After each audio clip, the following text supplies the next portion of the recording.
الابتلاء والطاعة، جدلية الباطن والظاهر، وسر التحول من الكثرة إلى الأثر. بسم الله الرحمن الرحيم.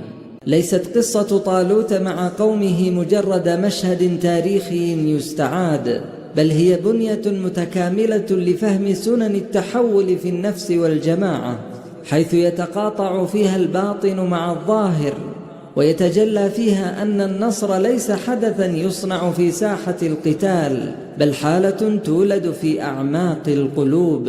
في هذه القصة لا يكون الابتلاء عارضا ولا الطاعة تفصيلا، بل هما محوران يدور عليهما مصير الإنسان، سقوطا أو صعودا. أولا الابتلاء، لحظة انكشاف الحقيقة لا صناعتها. حين وقف الجنود أمام النهر لم يكونوا أمام ماء يشرب، بل أمام ذواتهم العارية من كل ادعاء. هناك تسقط الأقنعة وتتراجع الشعارات، ولا يبقى إلا ما ترسخ في الداخل.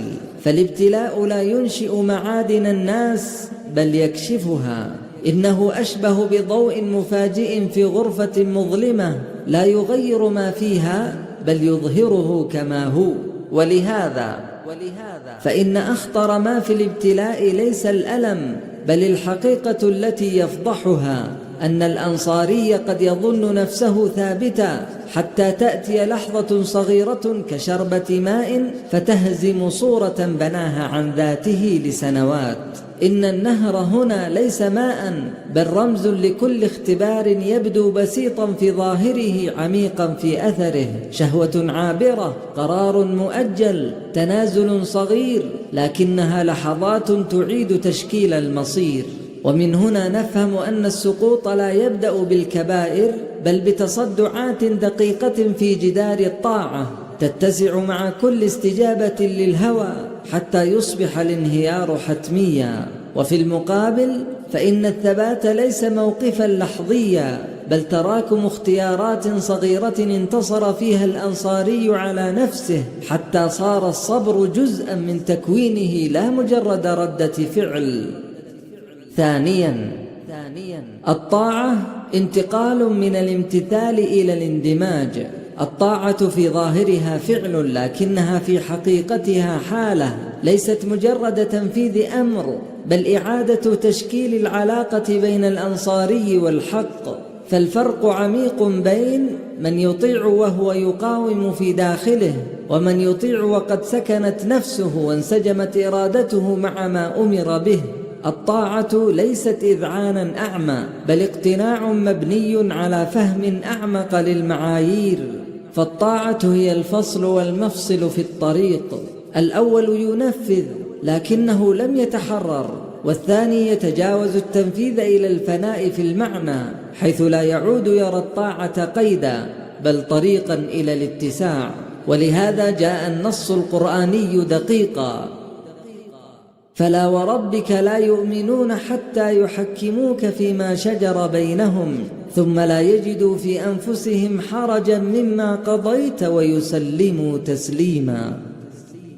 أي أن الطاعة الكاملة لا تكتفي بالفعل، بل تنفي حتى بقايا الاعتراض الخفي في القلب. إنها حالة من الصفاء الداخلي، حيث تتوحد الإرادة البشرية مع الأمر الإلهي، فيسقط الصراع ويولد التسليم. ثالثا القلة، حين تتحول من رقم إلى معنى. بعد اختبار النهر لم تتقلص الأعداد فقط، بل تغيرت طبيعة الجماعة نفسها، فلم تعد قلة عددية، بل كثافة معنوية. وهنا يكمن السر، أن القوة لا تقاس بعدد الأجساد، بل بمدى تماسك القلوب. فالجموع المتفرقة مهما كثرت تظل هشة، بينما القلوب الموحدة وإن قلت تكتسب صلابة تتجاوز الحسابات. وفي مواجهة جالوت لم يكن الانتصار معجزة منفصلة عن الأسباب، بل نتيجة طبيعية لتحول داخلي عميق. إرادة تحررت من التردد، قلوب خلت من التنازع، يقين لم يعد يتأثر بالمشهد الظاهر. هناك يصبح النصر امتدادا لما تحقق في الداخل، لا مفاجأة تأتي من الخارج. رابعاً، الثقة بالله إعادة تعريف الممكن، حين قال المؤمنون: كم من فئة قليلة غلبت فئة كثيرة بإذن الله، لم يكونوا يرددون عبارة للتثبيت، بل كانوا يعبرون عن رؤية مختلفة للعالم، رؤية ترى أن الممكن لا تحدده المعادلات المادية وحدها، بل يتشكل أيضا بعمق الصلة بالله. فالثقة بالله ليست تجاهلا للأسباب، بل تجاوزا لعبوديتها، وأن النصر من عند الله، وأن الأسباب يستعين بها المسلم لكنه لا يقيد بها. وهنا يتحرر الفعل من الخوف، وتتحول المواجهة من صراع على النتائج إلى وفاء بالواجب. فليس كل من حضر المعركة أهلا للنصر، ولا كل من حمل السلاح صادقا في الطريق، بل إن الاصطفاء الحقيقي يحدث قبل المواجهة، في لحظات خفية، لحظة شهوة تقاوم، لحظة أمر يطاع، لحظة شك يقهر باليقين. هنا يكتب النصر قبل أن يقع. فمن نجح في اختبار النهر لم ينج من العطش فقط، بل نجا من نفسه. ومن أطاع في الخفاء منح الثبات في العلن، ومن ثبت حين اهتز غيره صار من تلك القلة التي لا تغير موازين المعارك فحسب، بل تعيد تعريفها، القلة التي يكتب لها صناعة التحول مهما كان حجم التحدي. إن قصة طالوت ليست درسا في النصر بقدر ما هي درس في الاستحقاق. ولهذا كان أصحاب المهدي على عدة أصحاب طالوت، فاشتراك العدد يوحي بأن ما حدث مع طالوت ليس حدثا معزولا، بل نموذج يتكرر، وهي دورة ثابتة في كل مشروع إصلاحي رباني. وقد فصل طالوت الزمان حسن التهامي عليه السلام على جنوده الأنصار بأربعة أنهار، فمن أطاعهم فهو مني، ومن تجاوزهم أو طعن فيهم فليس مني.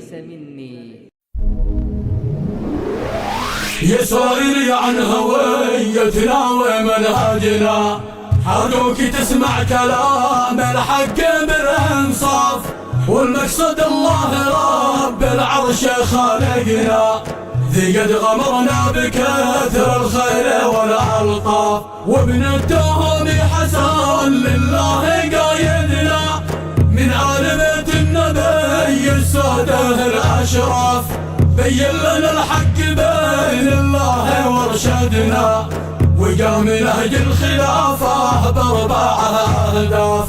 أول هدف نجتمع يا كل أمتنا على الأصول الثلاثة دون أي خلاف، قرآن وسنة مع العترة مساكنا، لإرضاء من أنزل الأعراف والأحقاف.